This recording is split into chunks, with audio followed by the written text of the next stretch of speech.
July 16, inilapit ng resibo sa Bureau of Immigration Fugitive Search Unit ang reklamo ni Jennifer laban sa Spanish national na si Simon na diskubre ng mga otoridad ng inireklamong foreigner overstaying o undesirable alien na pala.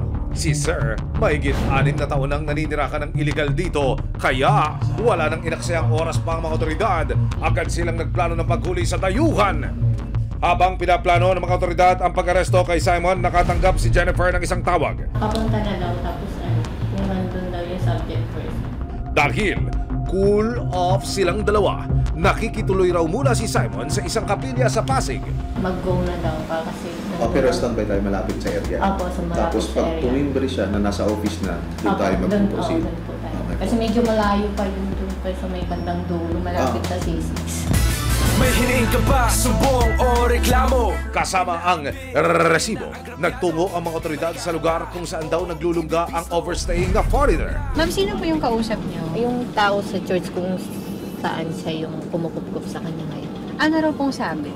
Ngayon daw po, nagpakiusapan daw nila na maggawa-gawa ng kung ano-ano doon sa may kusina para at least makalabas siya doon sa room. Kasi may tendency kasi baka magkulong siya. Ayan yung kulay dilaw na building na yan. Nandyan siya doon. Nasa kitchen pa rin daw po ba siya? Doon siya sa kitchen. Ayan, ito.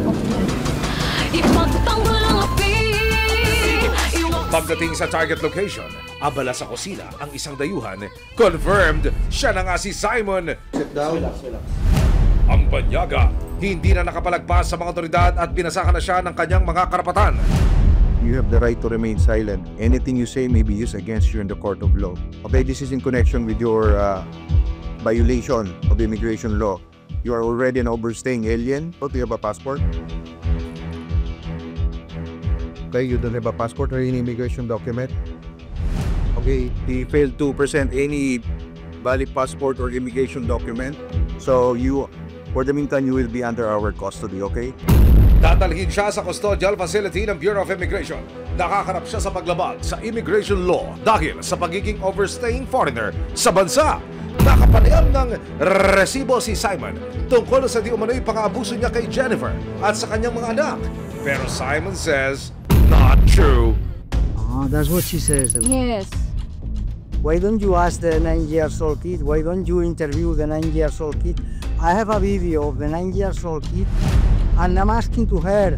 Some people is saying that Papa is punching Mama like that, boom, boom on the head. Have you ever seen Papa punching Mama like that? No, Papa. Who is punching Papa? I'm asking to her. Mama. Ask to the kid. Why don't you interview the kid?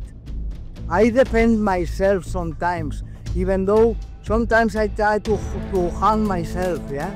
But, you know, the woman jumped on me with a pair of scissors. Yeah, attacked me with a pair of scissors. Si Jennifer, mariin namang itinanggi ang mga bintang ni Afam. Based sa record niya, kaya nga po nalabasan din po siya ng deportation order kasi na-monitor po natin na yung visa niya ay matagal ng paso, pati po yung passport na ginagamit niya.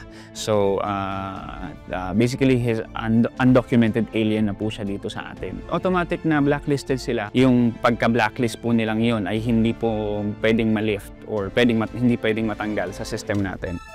Isang buwan matapos maaresto ang kanyang dating live-in partner, muli naming binalikan si Jennifer. Kamusta na po kayo? Okay naman na kaming mag-iina, so peaceful na yung namin, yung surroundings namin. Tapos kasi lumipat kami sa Taytay from scratch, zero talaga. Ngayon financially medyo stable na kami. Itong resolusyon na nangyari ho sa problema ninyo, ano pa yung idinulot na kabutihan sa buhay ninyong mag-ina ngayon? Parang nabunutan kami ng tinik. Nagkaroon kami ng parang yung mga anak ko naging masayahin na. Maraming salamat po ulit. Pinagkatiwala niyo po yung story na. Maraming salamat, Jose.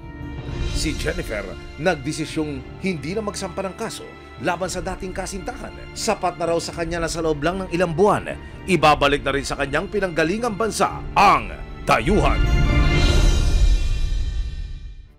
Maraming salamat sa panonood, mga kapuso.